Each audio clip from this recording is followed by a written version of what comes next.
श्रीमते रामानुजाय नमः। श्रीशैलेशदयापात्रं देवाद्यादिगुणाणवं यतीन्द्रपवनं वन्दे रम्येजमातरं मुनिं।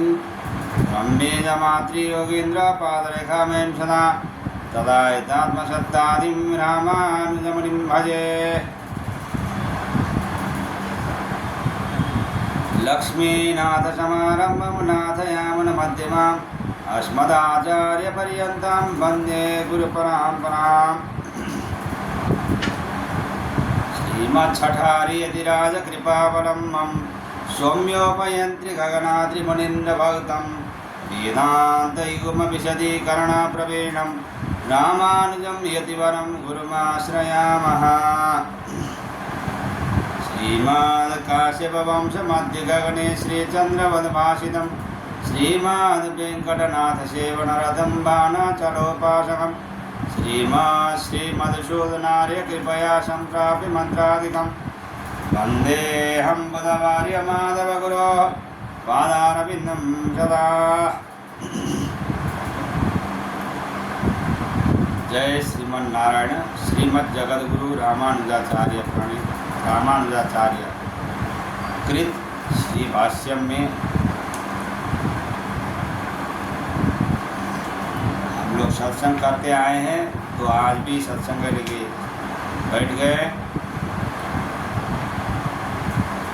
यदि कहो कि सामान्य अद्वितीय पद से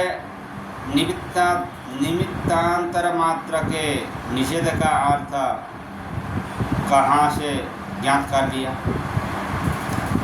सो वह तो सृष्टि करने के इच्छुक ब्रह्म की उपादान कारणता को बोधक है। सौम्य यह जगत सृष्टि के पूर्व एकमात्र सद ही था। इस वाक्य में प्रतिपादित तत्व से निश्चित हो जाता है इस जगत के निर्माण कार्य में ब्रह्म के अतिरिक्त अन्य कारण की संभावना का अद्वितीय पद से निषेध प्रतीत होता है। यदि अद्वितीय पद से सभी का निषेध स्वीकारेंगे तो नित्यता आदि जिन धर्मों का प्रतिपादन आवश्यक है उनका भी निषेध हो जाएगा। इस प्रसंग में सर्वशाखा प्रत्ययन्याय की चर्चा तो आपके विपरीत प्रतिफलित होगी, क्योंकि आपको वेदों की समस्त शाखाओं में वर्णित जगत कारण के प्रतिपादक सर्वज्ञता आदि गुणों का यही उपसंहार करना पड़ेगा। इसीलिए कारणता का प्रतिपादक वाक्य स्वाभाविक रूप से ब्रह्म सत्य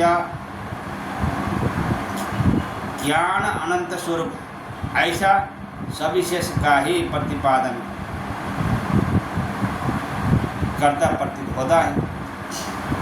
ऐसा मानने से ब्रह्म की निर्गुणता मानने वाले वाक्यों से किसी प्रकार की विरुद्धता भी नहीं होती।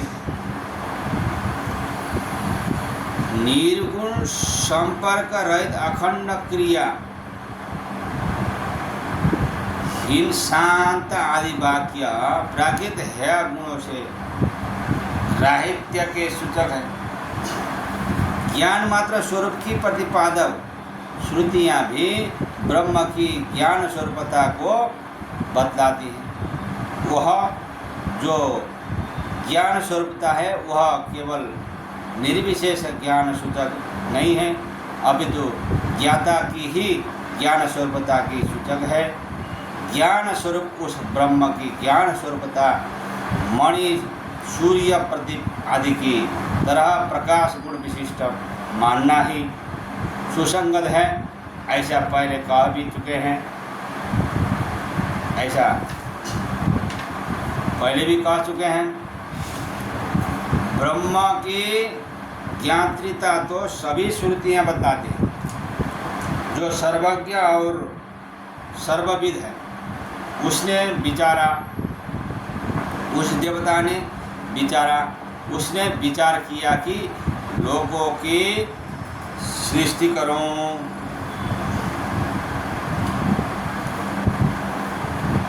जो नित्यों का नित्य, चेतनों का चेतन है, वो अकेला अनेकों की कामना पूर्ण करता है। ज्ञाता और अज्ञाता वो अजन्मा, ईश और अनिश है। ईश्वरों के भी ईश्वर, देवताओं के भी परम देवता, पतियों के परम पति, उन भुवनेश्वर स्तवनीय देव की आराधना करते हैं। उसका कोई कार्य कारण नहीं, न उससे कोई अधिक है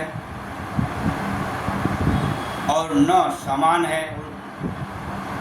उसकी पराशक्ति, स्वाभाविक ज्ञान, बल, क्रिया आदि अनेक प्रकार की सुनी जाती है। वह आत्मा निष्पाय, अजर, अमर, अशोक, भूख प्यास रहित, सत्य काम, सत्य संकल्प है इत्यादि श्रुतियाँ ज्ञान स्वरूप ब्रह्म के स्वाभाविक ज्ञात्रिता आदि गुणों का प्रतिपादन करती है तथा उसे समस्त है गुणों से रहित बताती है। निर्गुण वाक्य और सगुण वाक्य के विषय की प्रतिपादिका अपहत पापमत्ता से अपिपासः तक ही हीन गुणों का प्रतिषेध करके सत्य कामः, सत्य संकल्पः से कल्याणमय गुणों का एक साथ विवेचन करती हुई श्रुति सगुण निर्गुण वाक्यों के विरोध का अभाव बताती है। इससे अन्य श्रुतियाँ मिथ्या प्रतिपादिका है, ऐसी शंका नहीं करनी चाहिए। इस प्रकार इसके भय से वायु चलती है इत्यादि से ब्रह्म के गुणों को प्रारंभ करके उससे शतगुण इस क्रम से क्षेत्रज्ञ की आनंदातिशयता को बदलाकर जिसे न पाकर वाणी मन सहित लौट कर आ जाती है, उस आनंद ब्रह्म को जानकर इत्यादि से ब्रह्म के कल्याणमय अनंत गुणों का बड़े आदर के साथ उक्त श्रुति उल्लेख करती हैं। यह आनंदवल्ली श्रुति की चर्चा है।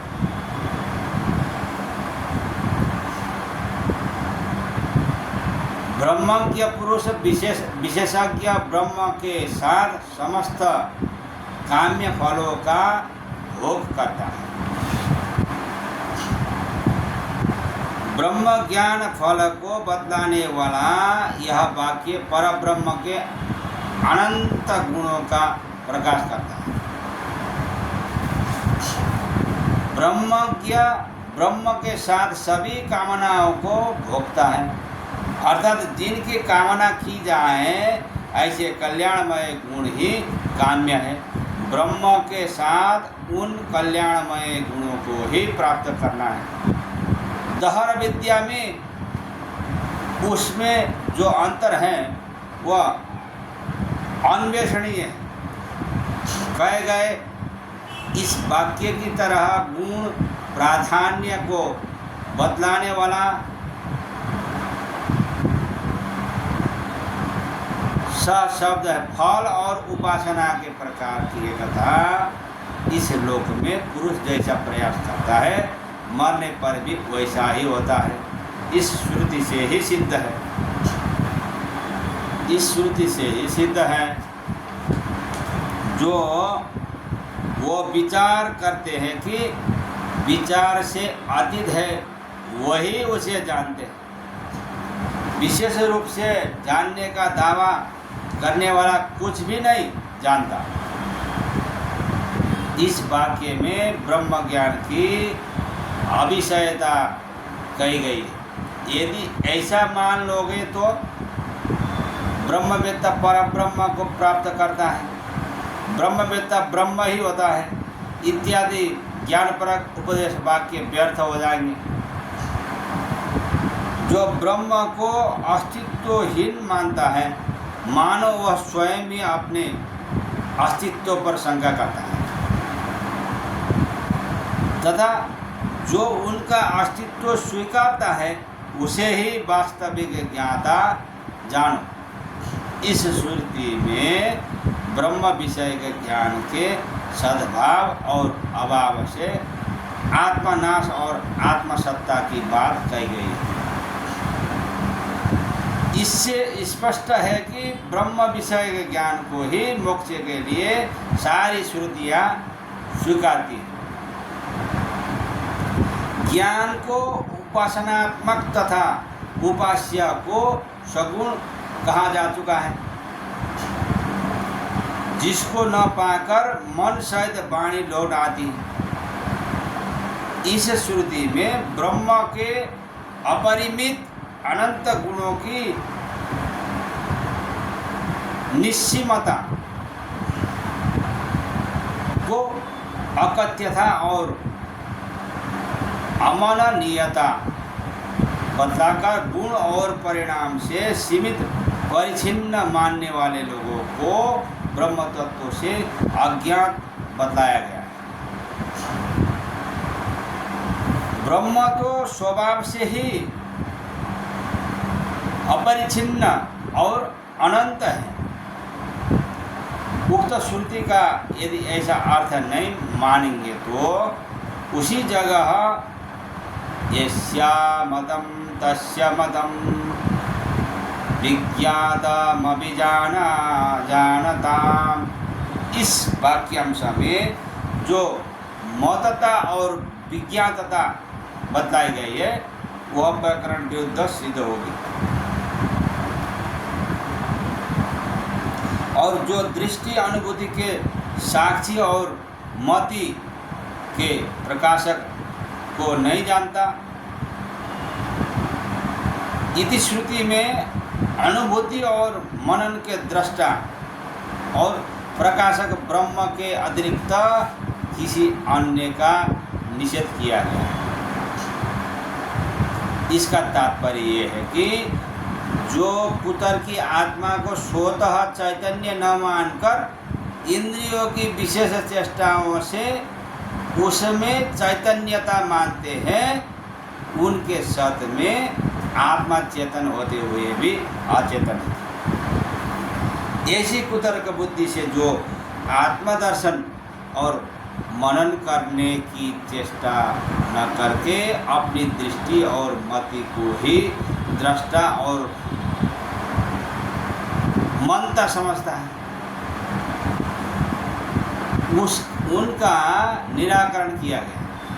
दृष्टि के दृष्टा मति के प्रकाशक जीवात्मा का निराकरण करके परमात्मा ही उपास्य है, यह तात्पर्य बताया गया है। उक्त श्रुति का यदि ऐसा अर्थ नहीं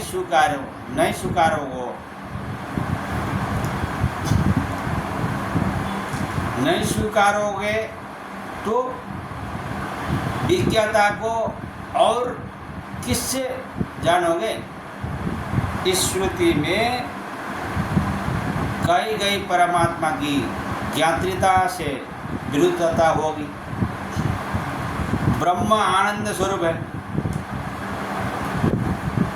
यह श्रुति आनंद मात्र ही ब्रह्म के स्वरूप की प्रतिपादिका है, ऐसा प्रतीत होता है।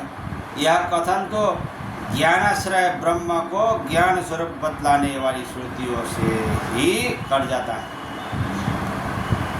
अनुकूल भाव को प्राप्त ज्ञान ही आनंद नाम से कहा गया है। आनंद ही तो ब्रह्म है। विज्ञान आनंद ब्रह्म, विज्ञानम आनंद ब्रह्म। इस श्रुति का तात्पर्य है कि आनंद स्वरूप विज्ञान ही ब्रह्म है।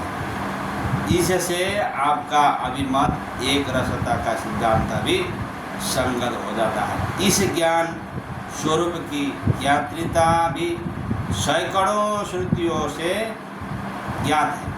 इसी प्रकार वह एक ब्रह्म आनंद है। आनंदो ब्रह्मेति वेदाः। आनंद ब्रह्म का ज्ञाता इत्यादि आनंद के व्यतिरेक के निर्देश से ज्ञात होता है कि ब्रह्म केवल आनंद स्वरूप ही है, ब्रह्म आनंद ही है, या ब्रह्म केवल आनंद स्वरूप ही नहीं है। अभी तो आनंदी भी है, ज्ञात्रिता ही उसका आनंदीपन है, आनंदीपन है। जो यह कहा कि जब द्वैत मत होता है, जगत में नाना तत्व कुछ भी नहीं है, विभिन्नता देखने वाला बार बार मरता है, दृश्यमान सब कुछ ही जब आत्मस्वरूप है तब किससे किसे देखोगे?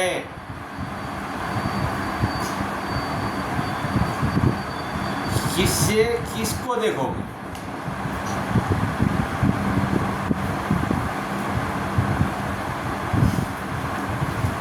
जय श्रीमन नारायण। आज के लिए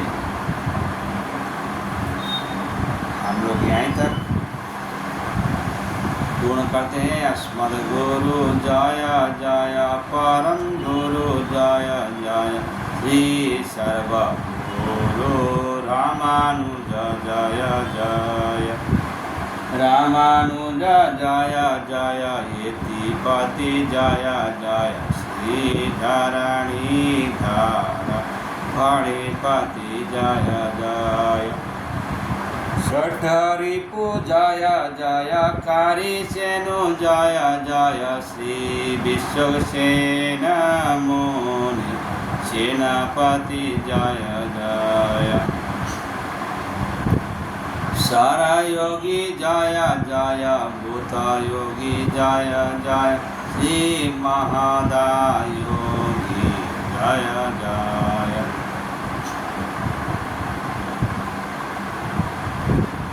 गोविंद बोलो हरि गोपाल बोलो गोविंद बोलो हरि गोपाल बोलो राधा